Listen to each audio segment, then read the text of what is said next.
Success is wonderful and enjoyable, but its downside lies in exaggeration and ego growth. Success changes the way we look at ourselves and makes us believe in things that are not there. Ego can destroy an entire life or aspects of it. While confidence is one of the powerful qualities of any human being, self-confidence, as an unfounded sense of certainty, can lead to collapse. Dear friends, welcome to the podcast. Let's get right to the point. Many people think that entrepreneurship is a very unpredictable road, dangerous and risky. In fact, it has nothing to do at all with the win-lose paradigm. And do you know what the biggest danger is? Not knowing how to handle your psyche correctly and effectively. After all steps and tools as such, they are known to business and are always relevant and up-to-date in our time of easily accessible information and training. But knowing oneself and one's mental nuances can really be a serious letdown, especially for entrepreneurs under the age of 36.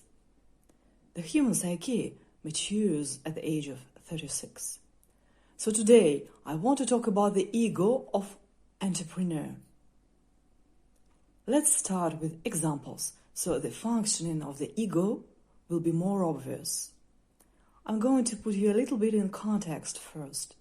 So, in entrepreneurship, you as a founder create value.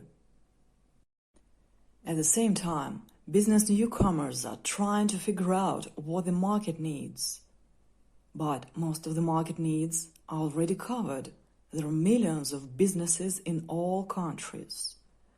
And the consumer of any product or commodity is thinking in any communication with you, I do already have one company that covers my needs for this product.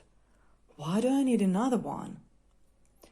The essence of the entrepreneur creating value is trying to go through the process of discovering needs that are not yet covered. And that can be really challenging to explore. But the upside is that there is a series of steps that allow you to remove the risk of throwing money away on something that's not going to work, and therefore remove the mystification of entrepreneurship. Are we clear? Then let's move on. That is, when you are an entrepreneur, you look at an existing problem and try to bring a solution. The important point is that as entrepreneur, unlike an employee, you are not trying to sell your competencies or a set of competencies. You are selling a product offer. This means that a wrong product or some initial version of it, you build a team and processes that help the customer to meet the product, get acquainted with it, and become a loyal customer. As an entrepreneur, you organize all the necessary resources from outside yourself to do this. Starting with a pool of limited resources, you expand them over time with your effective influence.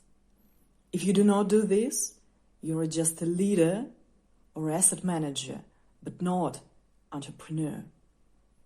However, every business or maturing startup has processes that are inevitable and closely tied to the customer experience of interacting with your product. How well you build and improve these processes will affect the success rate of your business, both qualitatively and quantitatively. And this is where your ego comes into play. Important processes and their functioning in your startup literally depend on how well you know the nuances of your psyche. I want to show you some serious failures of the ego of the founders so you do not repeat other people's mistakes. And then I'll give you a definition of ego. So, 3 illustrative cases. Case 1.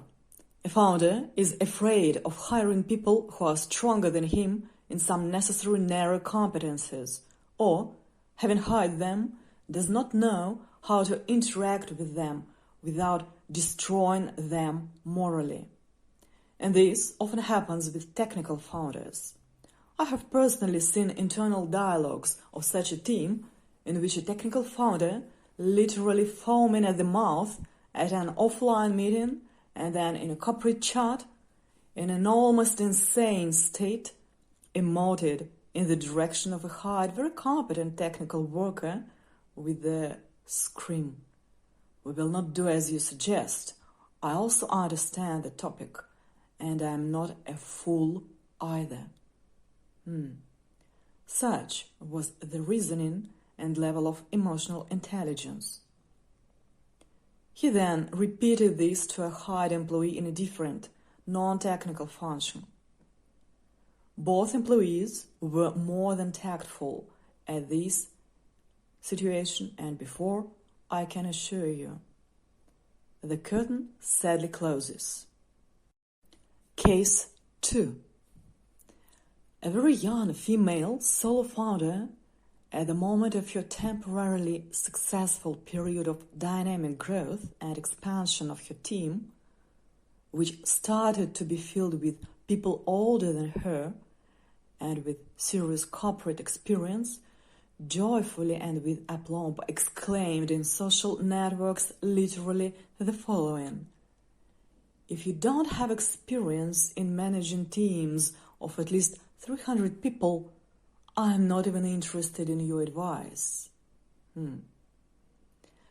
Just a year later, she was unable to get another round of investment, to pay salaries even to her middle-level management, which they sadly reported to very viral media with an audience of under 1 million people, or even more. At that time, there were no more people willing to buy her startup either. And in a neighboring country, a startup with an identical product was launched, not by her hands. Case number 3. A young co-founder of a 5-year-old startup in the influencer marketing area was fiercely indignant and criticized some unbearably rude corporate client of his startup in his personal social networks. He published a print screen of such a client who had a very rude dialogue with the support team of his startup, trying to cancel the rest of the subscription and return some of the unused money, while the support team did not let the client do this, but offered to simply freeze the rest of the unused budget for future periods. You can understand all sides. Working in the support department is not for the faint-hearted, especially in B2C, and in B2B, it is probably a real shame when a client not only leaves you with money, but also is rude while you are literally losing revenue.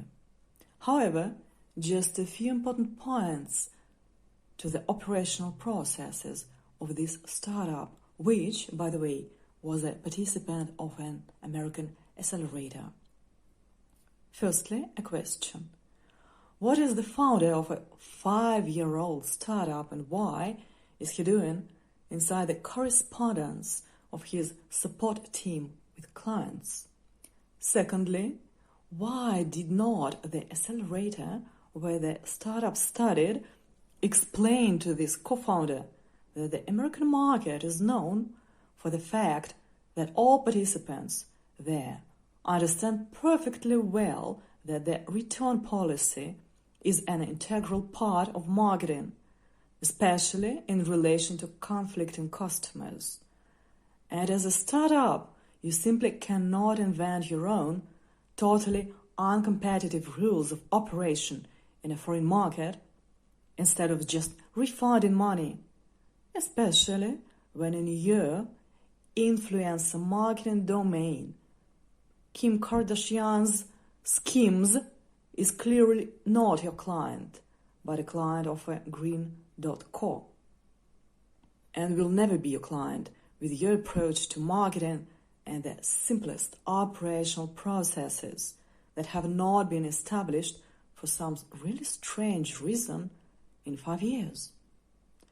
I do also have separate questions for the accelerator who trained this founder. Now, a little bit of psychology. After all, it is not enough just to know that the ego needs to be recognized in oneself and configured. But how? This is what we talk about in our training sessions at Coolstone Accelerator. Ask us in the chat room and come. You won't regret it. So, what exactly is the ego, which we have now learned in the case studies? Ego is the part of the human personality that is in contact with the world around us through perception. The ego plans, evaluates, remembers, and otherwise responds to the effects of the physical, spiritual, and social environment. The ego is the awareness of one's own importance and the value system that confirms that importance. Because of this, one can observe in oneself and others amusing but traumatic ways of interacting with the world. Let's now summarize the main useful takeaways from this podcast. Number 1, the ego is a psychological construct that mediates between the conscious and unconscious mind and helps people make sense of their experiences. Number 2, ego can be a source of self-judgment and insecurity. Dear friends, I do wish you reasonable and appropriate interactions with your teams and clients, though this is often a very challenging task for the individual. After all, no one is immune to obstacles and setbacks, and mistakes are an inherent daily routine of human beings. See you later.